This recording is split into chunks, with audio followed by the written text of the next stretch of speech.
All right, and we are live. Two feminist organizations coming together today to discuss how exactly you go about building a feminist leadership, converting it into feminist conversations, converting it into a feminist organization.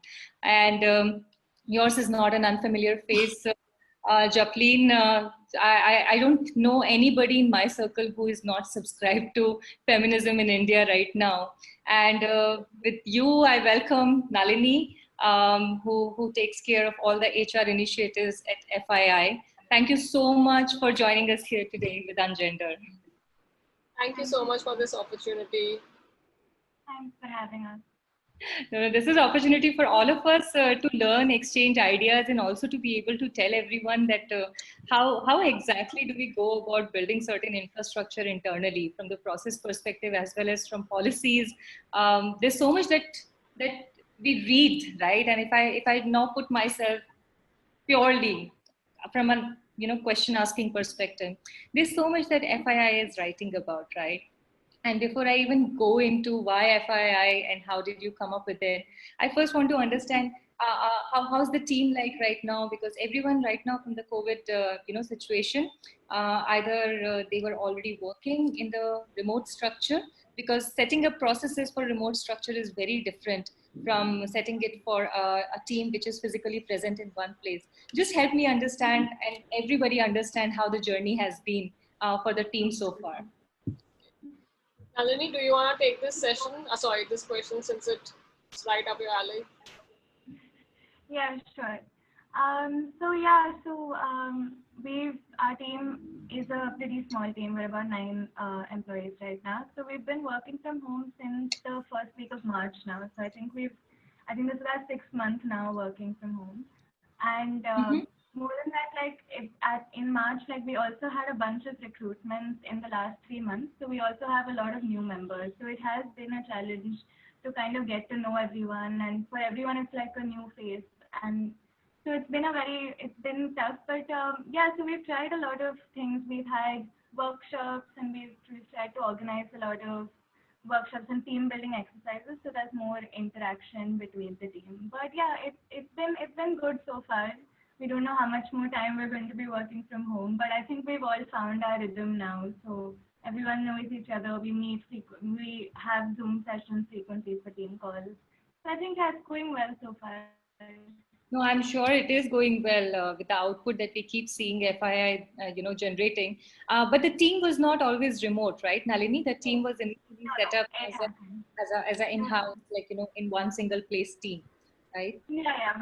We've not been a remote team. We just started it during the lockdown. So again, first week of March is when we became a remote team. Okay. Japleen, help me and everyone understand from the development. I will put it in a development sector category, right?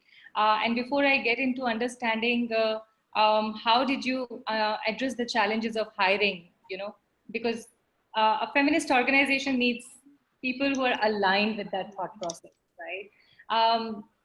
When exactly did you decide to start or convert, the idea of writing and converting it into a structured entity, which FII has become now? Thanks, Pallavi, for that question. So I would first begin with saying that I did not think of this idea at all.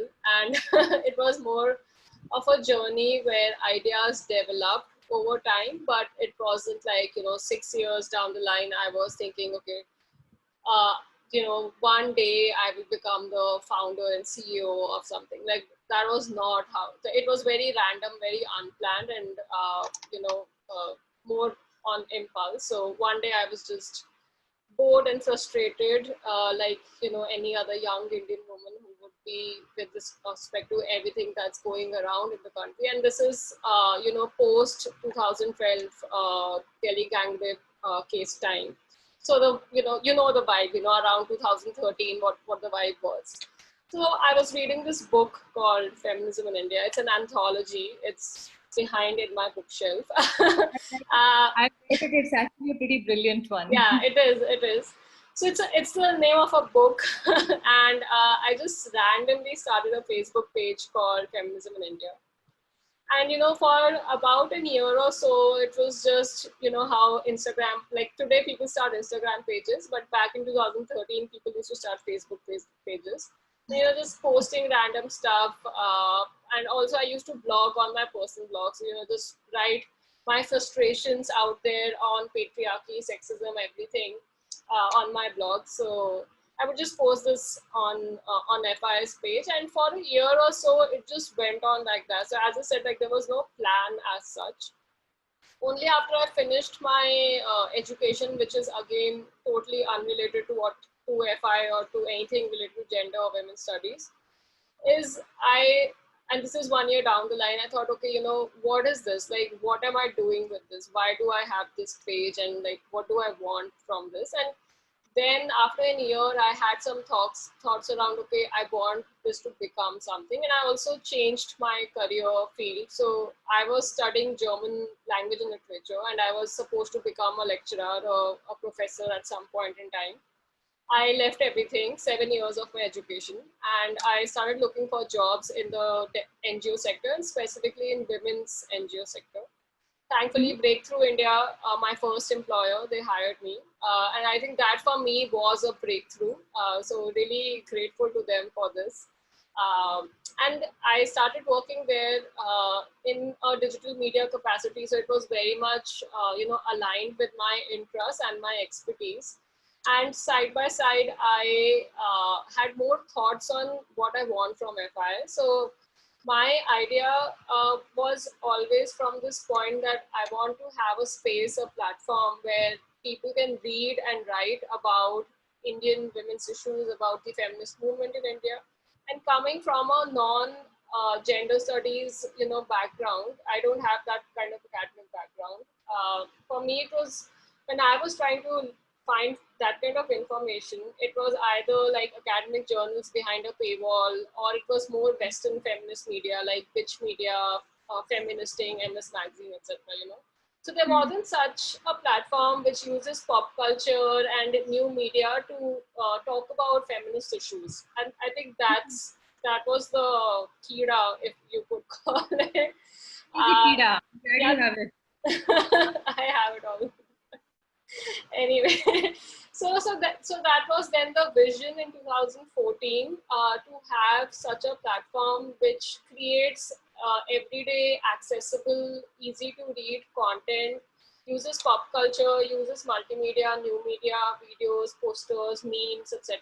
to talk about feminist issues. And that's how then FI became a thing, because before that it wasn't. So yes, I would say that's the journey. Yeah, and I think the instead of teaching in one place, instead of teaching in one university and being a professor there, this feminist school of feminism is also everybody who subscribes to this ideology and this movement. They have been learning from the portal for so many years now, right? In a way, you are teaching. You are a professor. You can still add it. Then there's a lot to teach. It's not going to end. The society is constantly evolving, and there's a lot of corrective things which are required. But from a journalistic perspective, if I have to see it, right?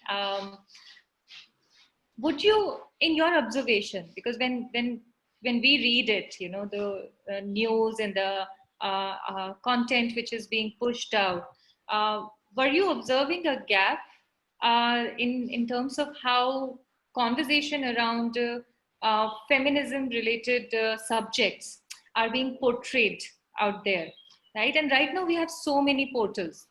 Same thing that I tell people about the legal issues. 10 years ago, if you see, we didn't have any place where we could go except for the legal books or lawyers, right? Similarly, when it comes to any of the gender issues and feminism, if we talk about, we didn't have a structured place which could actually tell us things in a structure, in a step-by-step manner, going into a deep-rooted aspect and using pop culture, right? It's suddenly you have made a very heavy subject into a very digestive thing, entertaining for people to consume, right? Um, how exactly do you see the gap in how feminist stories are being told, and how exactly did you see about filling that gap? Uh, One thing that I want to, point out is when, and this is something that, we still get a lot of trollish comments, is when people talk about women's stories or stories that are important for women, there's a very traditional and narrow understanding of, very specific women related stuff. So it could be domestic violence, menstruation, these are, like, I'm not saying they're not important, but they're stereotypically associated with women, right? Now, when we talk about, let's say, gender analysis of the budget, or talking about women in finance, women in economy, these issues, and just politics in general, these issues are not seen as women's issues. Like, women's issues is very, one narrow definition of how you talk about violence, you talk about rape, sexual harassment, बहुत sexual harassment होता है हमारे देश में, and that's it. That's women's issues. So whenever on our platform we are publishing a story which is, about minorities being lynched, or about Kashmir, about Northeast, or anything, people will be like, what has this got to do with feminism? Why are you talking about this? Why are you not focusing on more important issues? So I'm like, how is this not important, or how is this not related to what we're doing? Like, do women not live in Kashmir, or are women not affected by the economy going down, or are women not affected by, what the government has planned for budget 2021? So, like, how does that not make sense to you, and it's making sense to us? So I think that's one myth that we want to break, is being a feminist platform, or being a platform that majorly caters to women, is we are not looking for women's stories. We are looking for stories from a feminist perspective. So we want to make that clarification that everything is something that we can write about and analyze, and speak from the perspective that we hold, which is of a perspective that focuses on minorities, that looks at things from a social justice point of view. Like, even when we talk about feminist perspective, we need to unpack it and say this perspective is not just for cis Hindu upper class het women, right? Like, we have to see, okay. And today only we just published an article on the Hindu Succession Act, the judgment that just came, which said that it's retrospective for all, like, it's retrospective for women even before 2005, which is great on paper, right? Like, it says that women have the right to do this. Now, what we're not criticizing the law, but the question that we are asking is, what about Dalit women and Dalit people in general, who historically and systematically have been, denied right to property? So, like, how does this act help them? Because right to property and property ownership, and then, receiving it as inheritance, is again something that at the moment mostly only upper caste people have access to, right? Like, how many Dalit people have access to property to be able to give it to their women? So yeah, right. So this article was written by one of our team members only, Pragya Roy, a brilliant editor and writer, and she asked these important questions in her article. So these are stories that we want to cover, and we want to break that myth that women's stories are not, just categorized into these small, what is traditionally seen or conventionally seen as women's issues. Like, everything is a woman's issue. Everything is a woman's issue. No, that's very true. And that's where the intersection also comes in, right? Like, there's no way for you to go out and say that we need somebody to write on women issues, because for a lot of people the women issues, and we are still debating on the definition of feminism, right? That's why the minute some people hear, oh, you are a feminist, there's a negative connotation to it, and for some people when they hear you're a feminist, there's like, wow, right? So even the word itself has very different interpretation and perception in the eyes of different kinds of people. And hiring becomes a very crucial thing here, that when you say that we are an organization which is writing on these issues, how exactly people should be perceiving it, because writing for some issue does not really mean that you're writing against the other gender, right? And that's a very key ingredient, but also very difficult to gauge. Your hiring policies, your responses, how you with so much dignity and respect you handle all that process. I have myself have witnessed it also, because we have exchanged notes on that one earlier, and I see so many other people talking about it also. But how from building an organization perspective, and this is a question for both of you, communicating the message that this is the kind of person we need to become part of the team, to be able to identify those traits in that individual and then absorb them as part of the team. How does this step go? Do you want to take this, Nalini? Yeah, sure. So with regard to like our hiring policy, I feel first and foremost we have a very strict affirmative action policy in place. So that's something that we very strongly follow. Um, in with regard to like the process of things, we have a very so for instance, for if there are candidates for a certain post, we have a list of basic requirements that we want that candidate to have, and anyone who fulfills that criteria goes to the next round. And then when we have a final list of shortlisted candidates, of course, our preference is always for candidates from marginalized identities. And this comes from an understanding of our editorial policy in place, which is a very we have a very strong no appropriation policy. So, which I'll just give you a little brief of what that is. Basically, that given the kind of content that FI produces, as you mentioned, everyone's familiar with, it is we believe it's very important to refrain from appropriating lived experiences of individuals from marginalized identities. And so that's very visible in the kind of hiring policy that we have in place as well. So we try to make it, I'm not saying that we've like achieved it or whatever, but our attempt is always to try and make it as inclusive and as intersectional as possible. Also, I think for a feminist organization, it's very important to have a hiring department that's sensitized, and not just sensitized, but also aware of the various gender identities and sexual orientations that are there, and to be able to not just in the sense of hiring candidates, but also in dealing with candidates, like you mentioned, just like that back and forth that you have with candidates.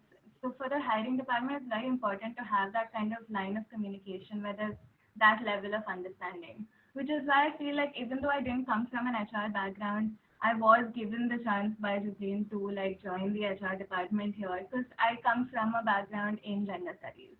So I feel like that's really helped in terms of sensitization and just like basic knowledge about identities and how to talk and just that kind of thing. Yeah. If I may just add one point to this, thank you, Nalini. You have described everything perfectly. So there's this one question that we ask everyone who is engaging with us in whatever manner that they are. So it could be when we are hiring, or even just for internship applications, or when people want to become, writers and join our organization as writers, is we ask them to send us a very short note, not an article, but just like short note on their understanding of intersectional feminism. So this is our filter point. And everybody has to do it, like irrespective of what you are applying here for.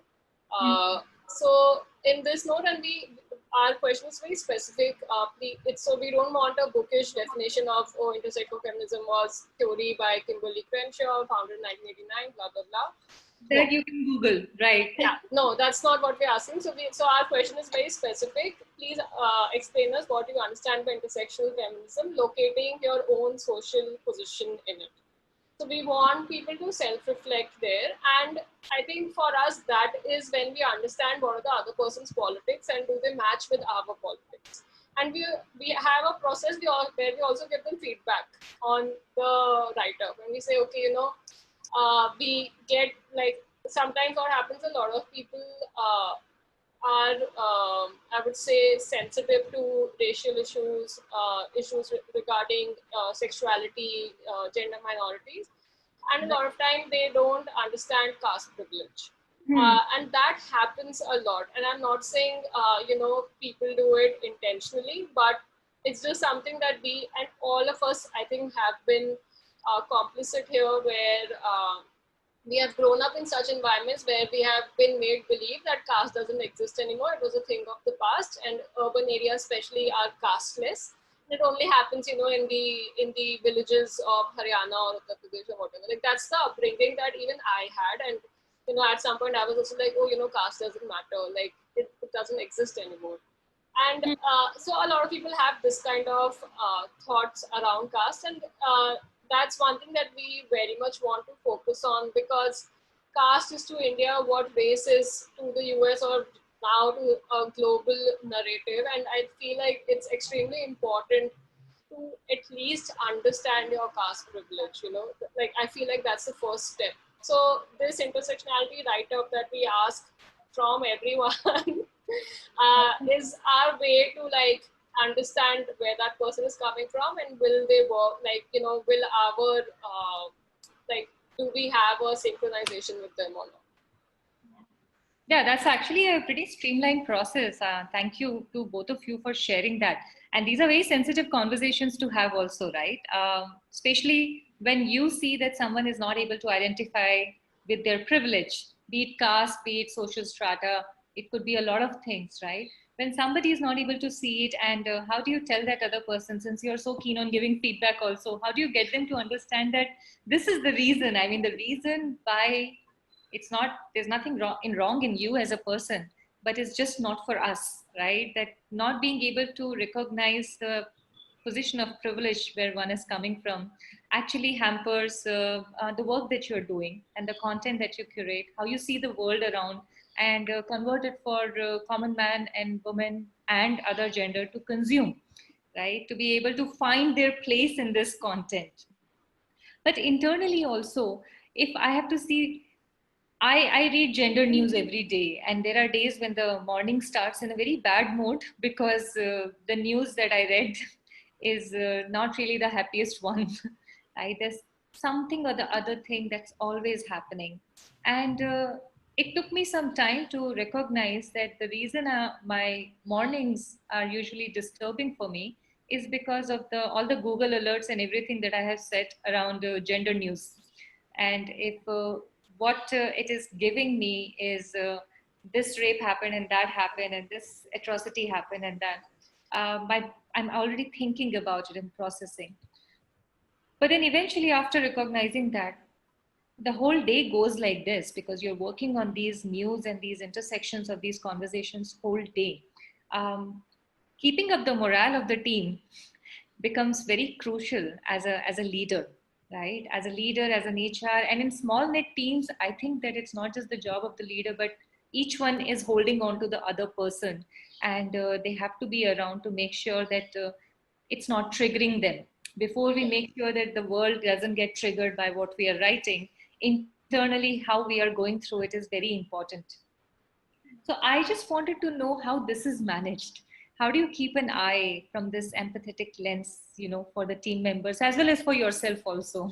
Yeah. So you have, like, you're correct in saying that this is something that's part of our job, and it's difficult to alienate ourselves with this kind of news, because it's literally like what we work on, right? Like when something like this comes up, then editorial team, sets up in motion, and has their pitches of articles ready. The social media team is working on some kind of social media content. Video team is focusing, okay, what kind of videos we make. So yes, we deal with such news on a daily basis, and the unfortunate part is that our job requires us to do so. And with respect to mental health, we understand that every day dealing with such news can take a toll on you. And we have certain mechanisms, some from a policy level and some, informal setups within the organization, that we help then everybody, manage, the team. And if like one person is unable to do a certain task because the news is very triggering to them, then the other person takes up. So these are some things that we have set up within the team. And from a policy level, we like even before everybody went on work from home, we have always had work from home as an option.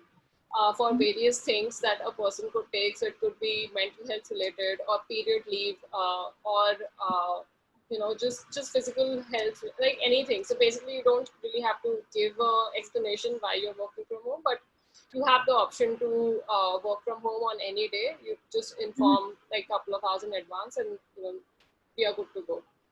And another thing that we do is so because the editorial team consists of 3 people. So when we are editing a piece which is highly triggering for the editor in question, then we have given them the option that they can remove themselves from this task and either ask someone else who may be in a better position to edit this at that point. And the same way, we function the same way for other teams as well. So I'll give you an example.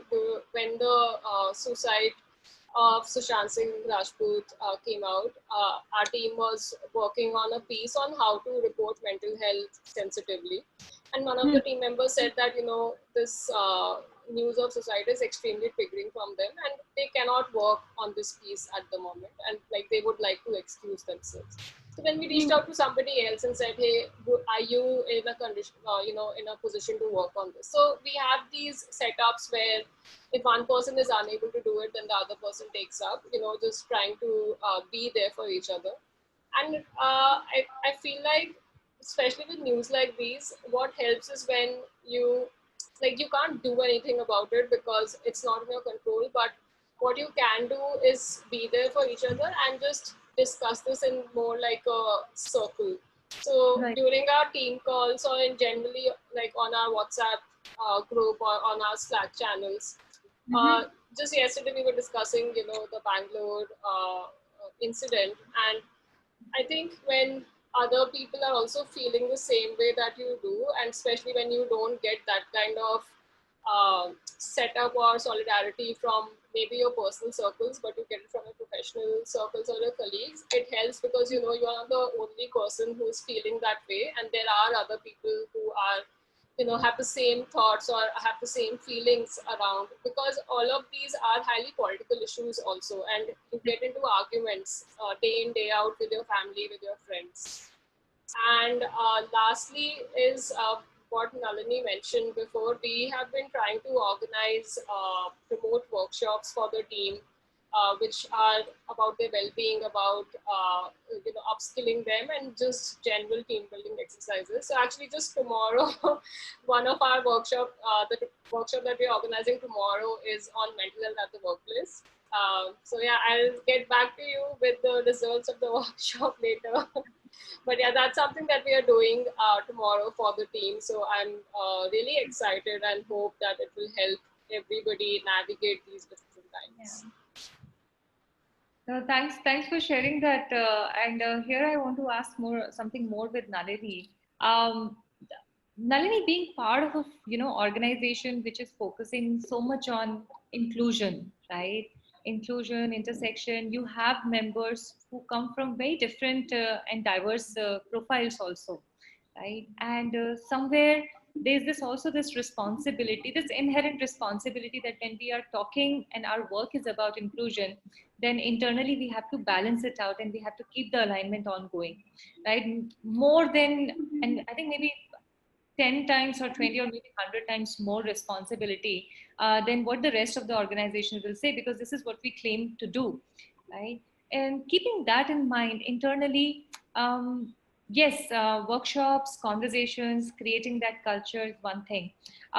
Usually a lot of things are not on paper and which we call policies, right? And how exactly have you put that in framework, right? For an organization, even if it's small, even if the team members are not 100 members, because that's what companies usually wait for.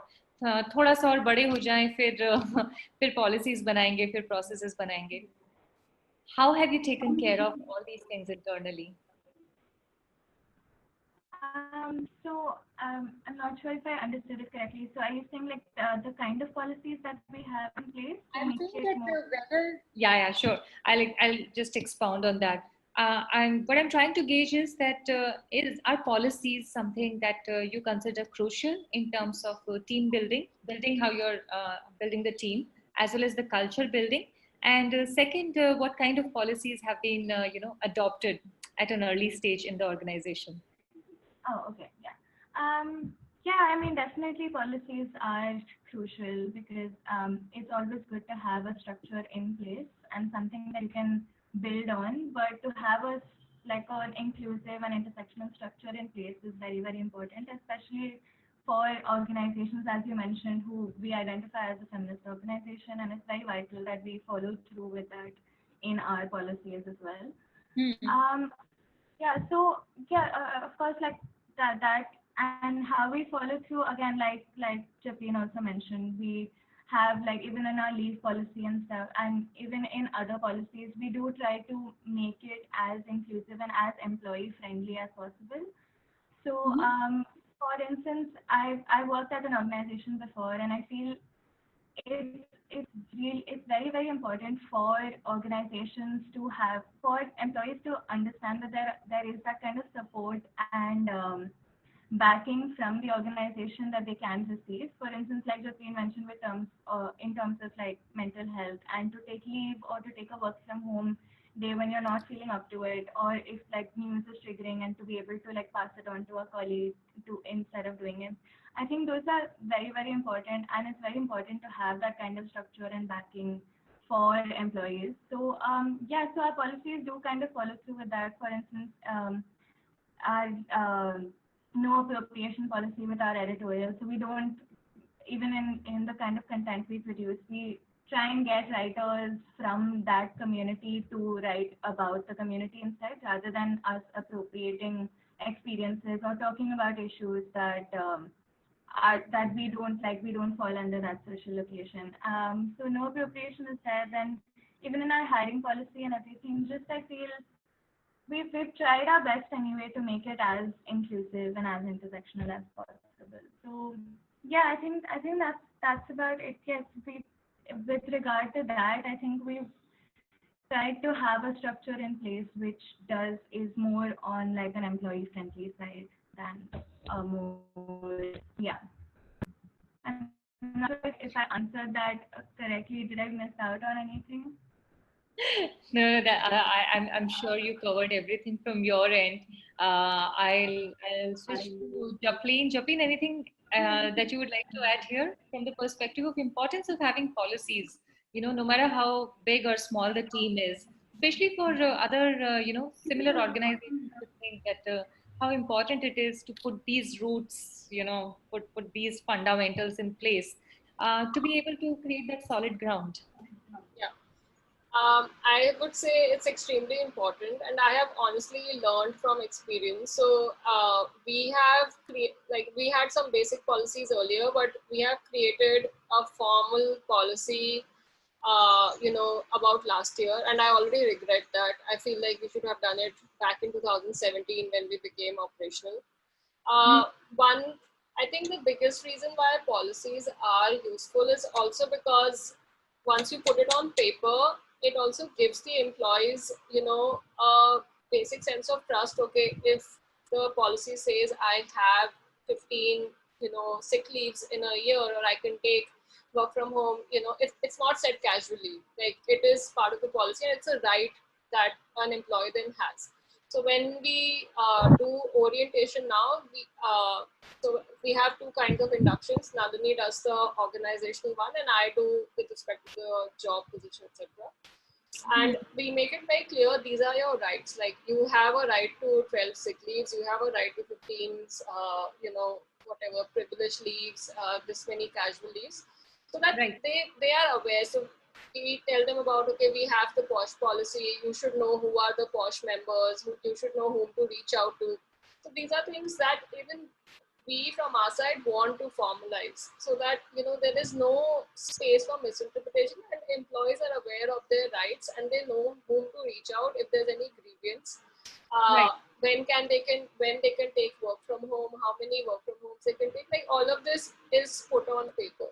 And I feel like it's, at least for me as an employer, it's great because the employees are aware, and then they can plan accordingly to what is comfortable for them. And even I mark my own leaves on our leave tracking app.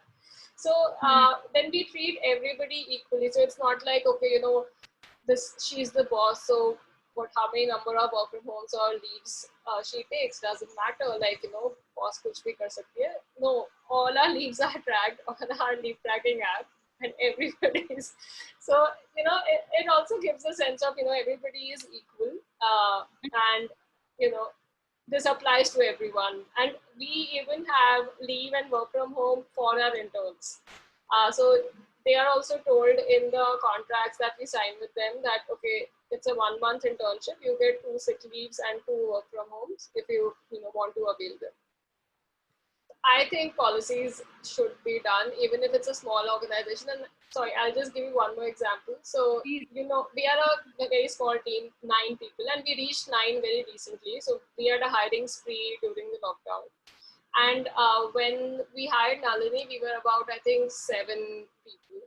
And a lot of people were like, are you crazy? Why are you hiring an HR person for 6 people, right? Like, that doesn't make sense. And a lot of people reached out to me and said, like, this is extra cost to the company that you don't need. And I was like, no, but I know what I'm doing. Trust me, I know what I need, and I need a HR person right now. I need someone to take care of these things, and I can see that this requirement is there, so that's why I need it. So this is also a question on why such a small organization of like 6 to 7 people is hiring a HR. So no, that must have come as a shock to a lot of people. Yeah, it did. And people will also automatically assume that policies, I mean, these are just policies, write them and then be done with them, right? But you need a dedicated focus, you need a dedicated person to be able to carry forward all exactly. policies. They are there not just on paper, but they are translated into the day-to-day activities of the team. Yeah. Right? That, I mean, kudos for doing that. We're very happy to hear that you thought of it at this stage, which a lot of people are still not thinking. So definitely a very positive step. A question has, Ritu has asked a question here. Women in visibility and growing a workplace, right? And this is something that startup industry, development sector, here, when it comes to making an organization sustainable, right? Of course, internally, you may set the best of the business model here. But when it comes to raising money, fundraising, grant application, or seeking investment for that matter, what has been your observation, not just because you're a woman leader, but also because of the kind of work and the category of work, which generally will not be looked at as a very lucrative product or service that is being put out for the market? Okay, so I'm gonna be super honest here. One is that we haven't sought investment till now, so I don't have experience in that matter. We also, I mean, not we, I would say I kind of stay away with that startup culture. I feel like it does not have a positive impact on me. So I just have some distance with the startup culture. We have to exchange notes on that offline then. I think I resonate with that a lot.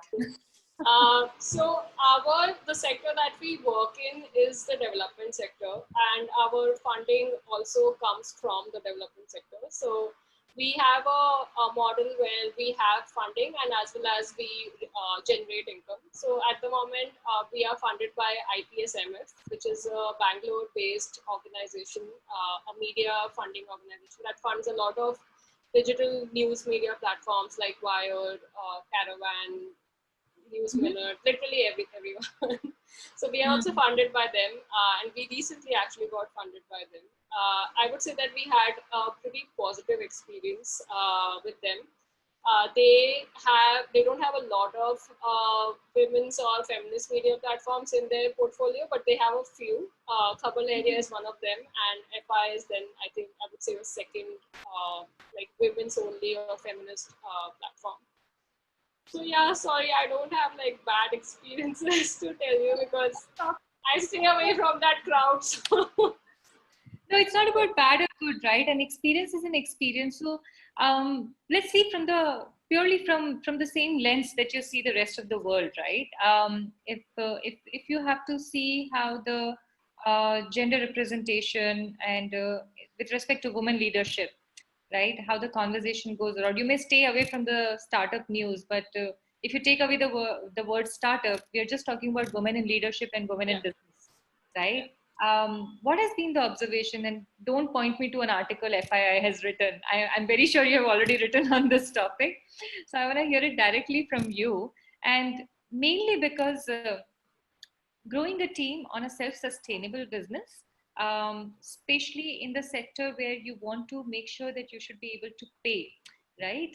You're running a business, and this is not where you're asking people to volunteer, Yeah. right? So these two things require that an entity is run like a business, right? So the from the funding side, or from making sure that the revenue is always churning, your hiring is dependent on that. It goes in hand in hand. If you have money to pay, you'll be able to hire the best of the talent out there, right? Yeah. And that's why you're able to grow the team also. That's why the question about the women in leadership and how generally the revenue generation goes about. So if not in your experience from the investment side, but then generally from the leadership angle, from being women in business, what has been the experience? Thanks for that. I think the first thing that I have come across is because our name is Feminism in India and we talk about feminist issues, about social issues, we are automatically seen as a non-profit or as an NGO, and we have to repeatedly clarify that we are not registered as an NGO. We identify as a social enterprise, I would say, where we are working on a cause, but we are working on a business model as opposed to on a fundraising model, and where at some point in time when we do have profits, right now we have none, they would be invested back in the company. Now, having said that, people find it hard to believe that a feminist startup could have a business model. And I think for me, that has been the biggest challenge to like explain and convince that, you know, yes, it can, first of all, that yes, a feminist organization or a feminist startup can have a business model where they are still, you know, being true to their ethos, but also generating income. Uh, and the other thing which comes with being a woman leader, but not just being any woman leader who works on feminist issues, is the negativity that comes with the F word. And that for me has been quite a challenge, to be honest, to unpack. There have been, you know, events where and startup events, which is why I stay away from startup events, is where I go to give a talk about how we run the organization and not about feminist issues or political issues, and then people start with questions like, "But don't you think feminism harms men now nowadays?" So it's so it's then you would never be seen as this person who is a leader, who is generating income, who is generating employment. First of all, like we have hired so many people, we have an internship program, we have trained so many people, so that you then get reduced to this person who is like a feminazi, who always hates men. So that is something that I'm still struggling with, where our work and the F word stigma is like the feminist word is taken positively and not stigmatized. I think for me that has been the biggest challenge, because there are a lot of women leaders who run startups, products, services, and yes, they face sexism. Everyone does, but in my scenario, like in this situation, there is sexism plus there is a lot of stigma with this word, and now this word, not just stigma today, I would say there's a lot of political, you know, backlash, I would say, with the feminist word. And given that as a platform, we also take political stands and, you know, we openly criticize a policy or an act by the government or, you know, any political party, we are heavily trolled for it. So it then becomes very difficult for us to alienate from, you know, that image of us being feminazis and, you know, people who don't know what they're doing or being man haters. So I would say that has been the biggest challenge for me. Yeah, and the challenge, I mean, if you look at, if you tell anybody about this challenge, I think people, with you being the leader and the one who started this, will say that you kind of called for it. You know, you asked for it. You asked for this challenge. You asked for this troll, for this trolling and all this negativity. I can say that because I've heard it, right? That who told you to work on gender issues if you didn't want to, you know, get into this controversies. But Nalini, I'll ask you right now, when you joined, I mean, when you joined the team and even after you have joined it, not just for both of you, but for all the members of the organization, right? Did this tag change? And Japleen, I know it would have, you know, you have already shared your experience. So I just wanted to ask from Nalini. Nalini, did the perception change, and did you receive different kind of communication online ever since the FII word got associated with your profile? Um, And also the kind of views that now you have started putting out officially. I mean, earlier maybe you were still putting out these views, but now you're putting them out with an official tag of, you know, FII, that you are doing this. This is your work. This is not just your opinion. This is actually your work that you're signed up for. Has it yeah. changed? Yeah, I think for sure it's changed. Like Jasleen mentioned, I think Feminism in India has like a certain there's like a troll, like there's this constant trolling that happens for anyone associated with the FII tag. So I feel like that's there, but considering that I work in like an HR capacity, I don't think that I faced it as much as say my colleagues in like a content creation role or a social media role face. Since I Mm-hmm. work in HR, it's not I don't publish articles or anything. So like there's definitely a difference there. But I think also just being associated, I think you're right. Yeah, just being associated with the FI tag, there's definitely been a change in the kind of like response that you get if you put out an opinion online or whatever. Yeah, and that must be the same for most of the members in the organization, right? Because these are strong views. You're going into the depth of each and everything. And Jacqueline, how you were saying in the beginning, you have brought the feminist angle to everything, right? From movies to politics to books to the budget to urban planning to legal developments. Yes, of course, which was always there. And now, for some people, it may be कि अच्छा यहाँ पे भी feminism ले आए हो, as you rightly said. Online medium allows great ease to have these conversations, right? You can just say it and then you can run away and close the lid and you don't have to worry about it. But at the receiving end, not just for both of you, but also for the rest of the team members, my question is, how do you handle it individually? Very important. And then how do you handle it as a team?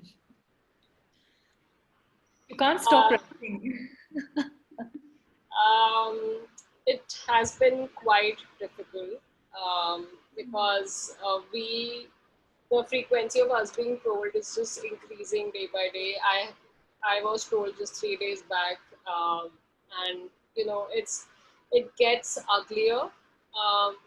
So as Nalini said, like the people who get told most are the ones who are publicly associated, and people who are also not just our team, like even our writers get told because if there's an article that you know specifically has tickled their nerves, then they would find information about the writer.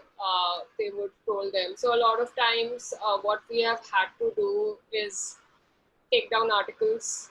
We have had to anonymize the articles. We have had to remove identifying information, like like if the article had linked to the writer's Twitter profile or Facebook or you know anything which identifies them, or change the name. So we have had to do a lot of these things, Hmm. especially when writers get trolled. Apart from that, some team members also, personally, I would say that I get told, like, within the team, if the person attacks, then it's usually my account, because I'm obviously like publicly associated, with FII. Right. Yeah, and then it has been quite, exhausting, to be honest, because like I used to think I have a thick skin, and it won't affect me, or I can get by. But there are times when it just, you know you are proved wrong, and it just takes a really bad toll on you, on your mental health. So as a team, so we get trolled a lot on our main account, on our main FI account, and usually when that happens, the first thing that I direct everyone to do is switch off, like just just don't be on Twitter. And Twitter is the place where most of the We don't trolling engage. happens. The first We thing is don't. to engage. Yeah, we don't engage, because this is not constructive criticism. There is no point in engaging. Like, we have in the past made an effort to put out statements when there have been a lot of false allegations against us, and we try to post that statement as a Twitter thread, or just link to the statement article. But we have seen that the conversion rate of people actually reading and like understanding what we're trying to say is extremely low, and most of the people are trolling just for the sake of it. So we don't engage, and I think that's the first thing. Like, the moment we see that there's a troll attack, and we also differentiate between different kinds of trolling. So if like it's one tweet or a couple of bunch of people tweeting, then we're like, fine, whatever, take it. But when we see a troll attack, which we know is targeted, is organized, and it goes on for days, this is when we are like, okay, all hands on deck. Do not engage. Do not post anything. Let's just stop. Like, let's just switch off our Twitter and Facebook and Instagram platforms, and don't go there. It's okay if you don't post for a couple of hours or a couple of days. It's fine. But I think that thing of not engaging and just like not looking at the comments is something that's really important. And then thanks to a lot of features on the platforms where you can filter quality mentions, and you have these mute. So we do all of that also to mute certain words or conversations, to have that filter option open.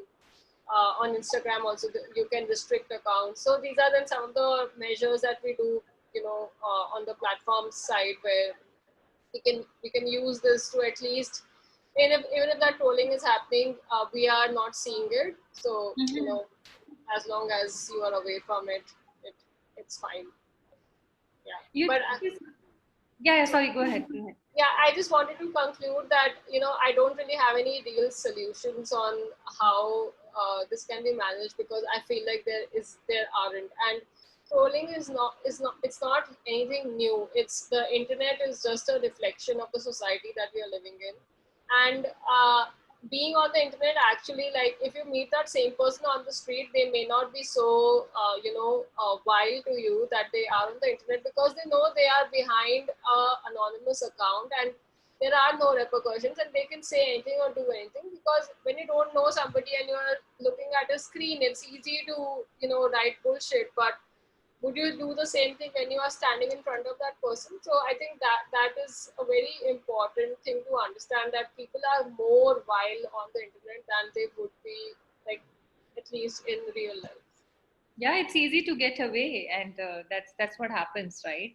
It's very easy to get away. It's very difficult to get caught. It's very difficult to hold them accountable. So many things which are out there. But there's this expectation which is associated with one, women writing these narratives. Number one.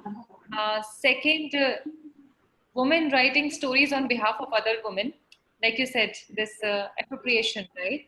And also privilege, identifying privilege.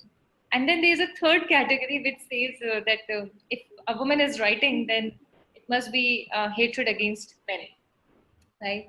And there's this very distorted understanding of feminism. and feminist writing that exists right now. Um, Connecting it with the question also that feminism will also become a mass market now, right? And which is a good thing and a bad thing both, right? It's become a market that means more and more people are talking about it. It's problematic because if everyone has a very distorted understanding, then it's just going to confuse the audience further. No clarity is going to, be achieved.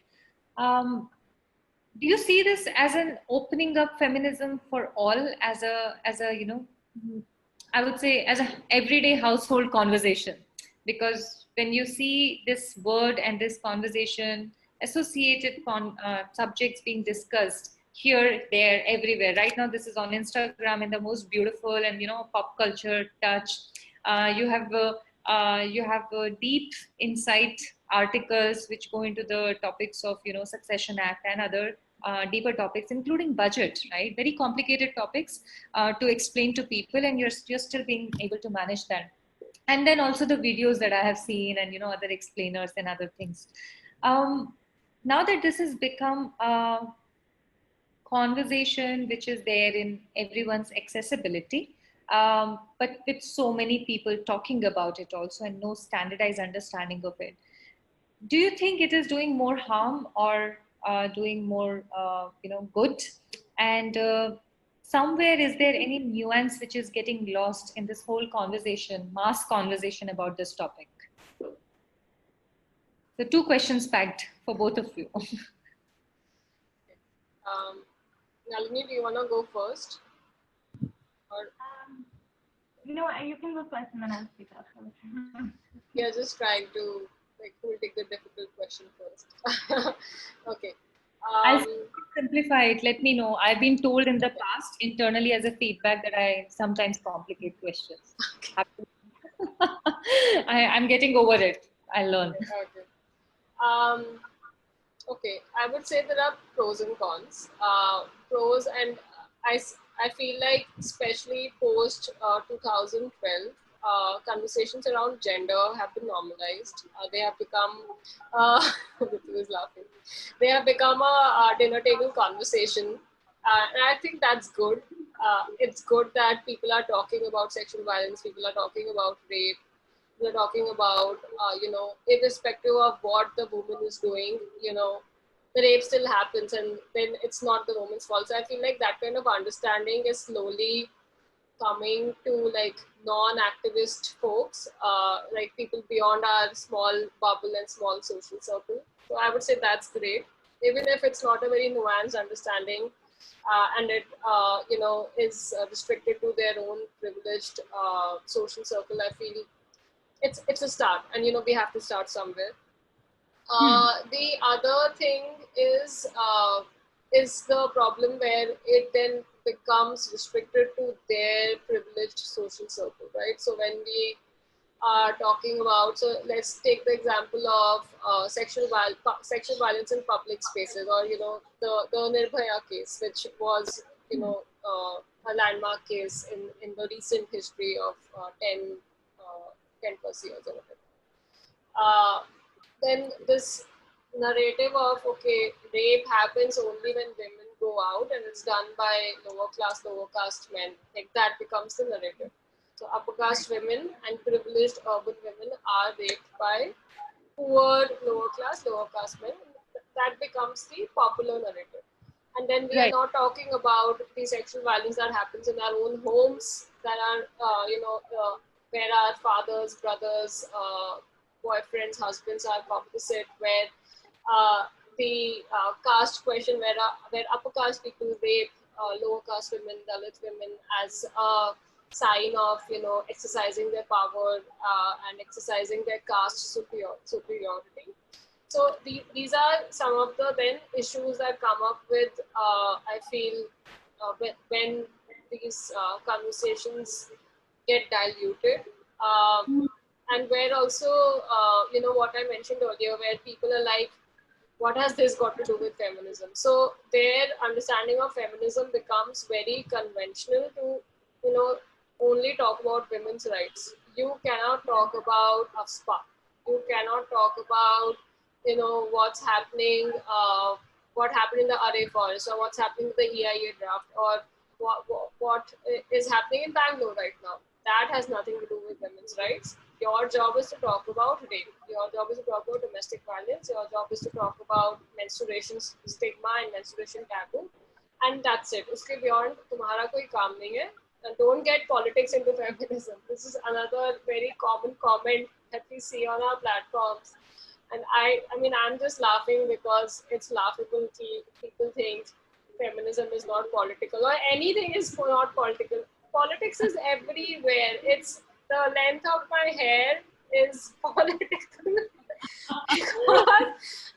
because my mother doesn't like that I cut my hair, and I have done it, and because I'm a sick woman and I'm not supposed to cut my hair, but I still do it, and that's fucking political. And just people just do not understand it. Sorry, I'm very frustrated right now. All cool. Yeah. We need real, and I'm glad you are this real. I'm glad. Nalini, I'm gonna give this over to you while I think of some more smart things to say. Okay. I think that was one of the smartest things, Japleen, to be very honest.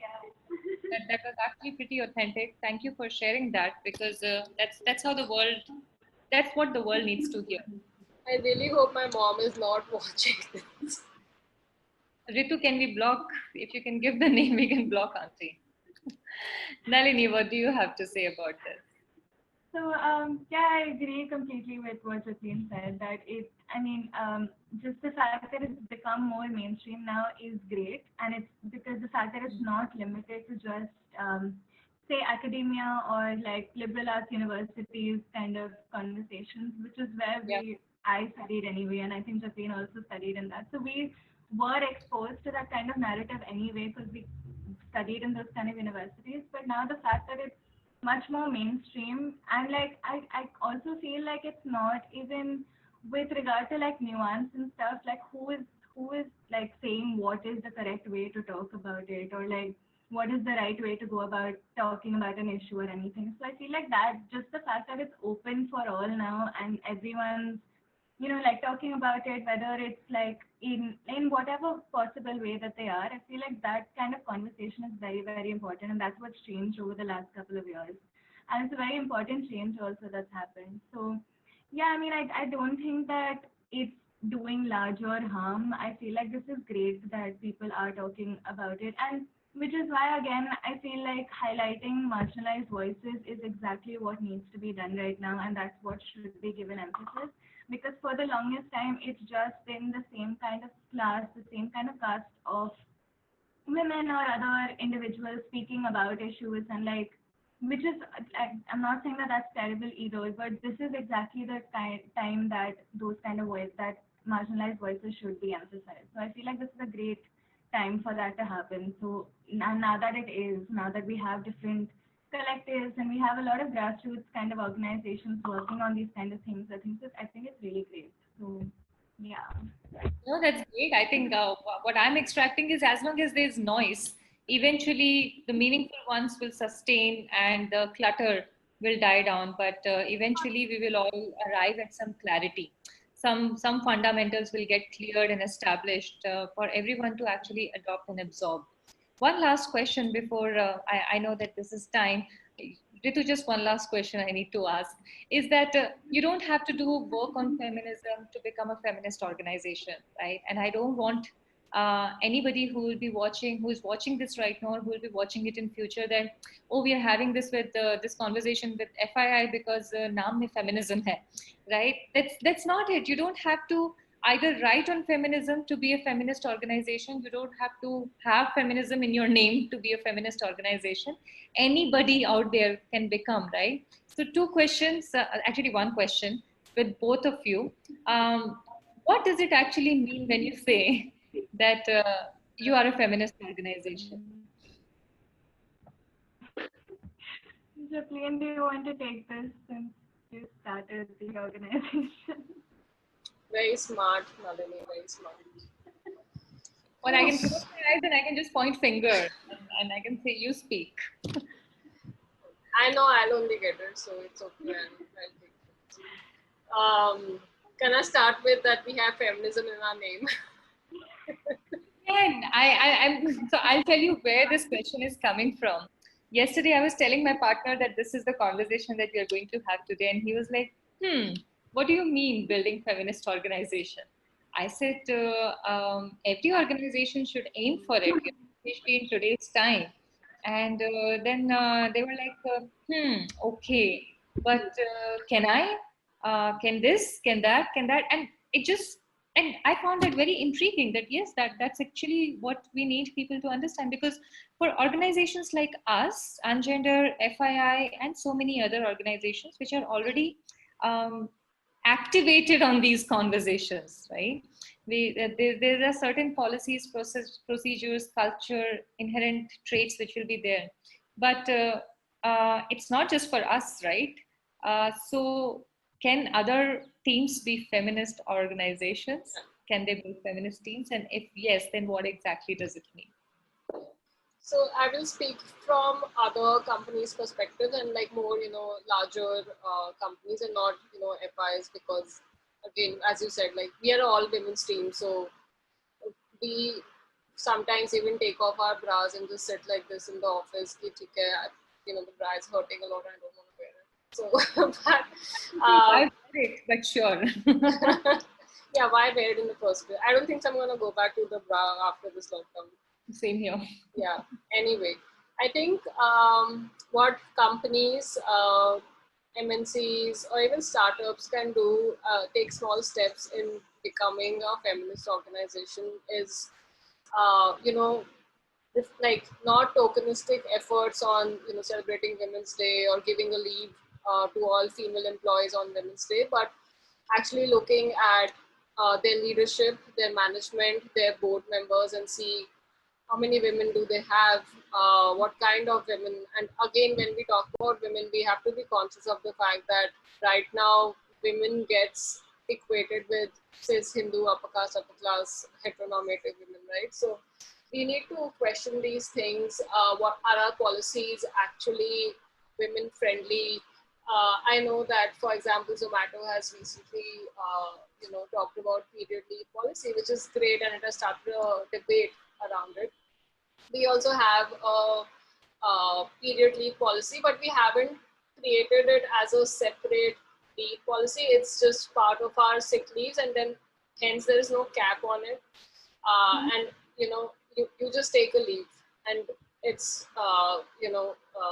like you don't have to say that I can only take one period leave. You can take as many period leaves you want. You can take period work from home if you want. So I feel like mainstreaming these things is important, where we, and I am saying this because we are all women's organization, so it doesn't matter. But in a company where there are all kinds of people, it is important to mention these things. And I am totally not on the side of the debate where some women think that giving these kind of leaves, is not beneficial to the women's movement. I totally disagree with that. I feel Zomato has taken a great step. I would be happy if they don't put a cap on it, because I feel every women's period experience, every menstruator's period experience is very different. And I may not require a leave at all. I have, thank God, very fine periods, but a lot of women just cannot work and they need maybe more than a day or 2 or 3, right? So having these conversations in your workplace and normalizing them is important. Normalizing conversations around, especially in COVID times, that women employees right now will have more work at home than male employees, and you just cannot,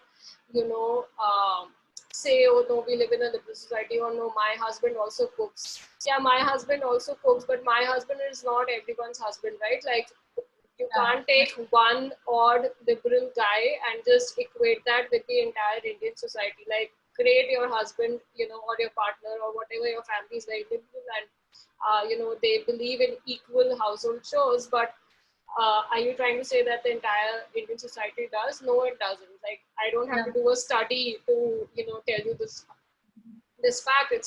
We don't need to investigate this. It is a fact, right? So I think companies need to be sensitive especially right now during the COVID time, about these things that women also have to take care of the children. They are also burdened with household chores and taking care of the family. And there could be options like flexi work hours. Like even if somebody is not able to give those 8 to 9 working hours at a stretch, so could the company offer flexi work hours? Japleen, your voice is breaking. Oh, sorry. What should I repeat? Hello. Can you hear me? Can you hear me now? Yeah, I can hear you now. Yes, Okay. yes. So I was saying, like, one option could be, especially in this time, to offer flexi work hours instead of expecting, 8 to 9 hours at a stretch. Right. And there was there was this, once we were doing this campaign on hiring discrimination, and a lot of women reached out to us and said that, especially if they are in the what Indian society considers the marriageable age group, if they were in that age group, like 25 to 30, they were asked this question during the interviews if they're planning to get married soon, or if they had recently gotten married and looking for a new job, and they were wearing the chura, which is red and white bangles that especially women in North India wear after they get married for at least a year or so. They were discriminated because the assumption was that she is now going to soon have a baby and go on maternity leave, and like right before she joins the company, like within a couple of months she will go on maternity leave, and they were not hired based on these assumptions. So I think then another point here for employers would be to not make such assumptions. And even if the woman does go on a maternity leave, you are mandated by law to provide a workplace which is friendly to new mothers, young mothers, and